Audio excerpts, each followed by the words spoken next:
NDA கூட்டணி என்றால் மத்தியில் என்டிஏ, தமிழகத்திலே அண்ணா திராவிட முன்னேற்ற கழகத்தினுடைய தலைமையிலே வெற்றி கூட்டணி.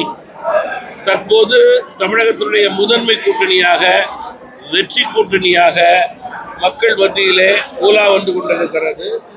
தமிழக மக்களுடைய நம்பிக்கை பெற்ற கூட்டணி இந்த கூட்டணியினுடைய வெற்றி மிக பிரகாசமாக இருக்கிறது என்பதை தெரிவிக்க விரும்புகிறேன். இரண்டாவது அணி, மூன்றாவது அணி, புதிய கூட்டணி, நாளை மறுநாள் சேரப்போகின்ற கூட்டணியை பற்றியெல்லாம் எங்களுக்கு கவலை இல்லை.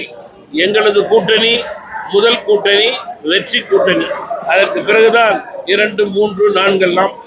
தற்போது அதுதான் தமிழகத்தினுடைய வாக்காளருடைய மனநிலையாகவே இருக்கிறது.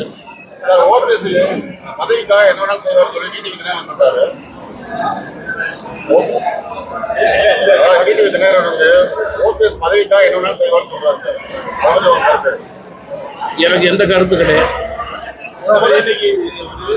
போராட்டத்தில் ஈடுபட்ட ஊராட்சி செயலாளர் 89 பேரை வந்து சஸ்பெண்ட் பண்ணிருக்காங்க. போராட்டத்தில் ஈடுபட்ட ஊராட்சி செயலாளர் 89 பேரை வந்து சஸ்பெண்ட் பண்ணிருக்காங்க. புரியல. 89 பேரை சஸ்பெண்ட் பண்ணிருக்காங்க.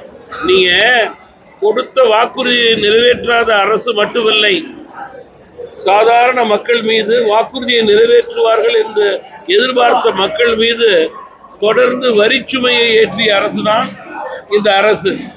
அப்படி இருக்கும்போது இன்றைக்கு நடந்த சம்பவம், மாற்றுத்திறனாளிகள் மீது அடி தடி ரகலை, அதே போல அங்கன்வாடி நியாயமான கோரிக்கையை நிறைவேற்றாமல் அவர்களை அலக்களிப்பது, இவையெல்லாம் இந்த அரசுக்கு வாடிக்கையாகிவிட்டது. காரணம், கொடுத்த வாக்குறுதியை நிறைவேற்ற தவறிய அரசுக்கு மக்களுடைய கோரிக்கையை பற்றி கவலையே இருக்காது. இந்தியாவிலே வந்து திமுக மீது வந்து அதிகமான ரைடு, சிபிஐ இந்த மாதிரி வந்து ரைடு அதிகமாக இருக்காங்க. ஸ்டாலின் வந்து பதவி வந்து தெரிவிச்சிருக்காரு. அதை எப்படி நீங்க பாக்குறீங்க? எந்த மாநிலத்திலே எந்த அரசு அதிக ஊழல் செய்கிறதோ அவர்கள் மீது அதிகமாக இது போன்ற ரெய்டுகள்லாம் இருக்கத்தான் செய்யும். இதுல ஒன்றும் மாற்று கருத்தே இருக்க முடியாது.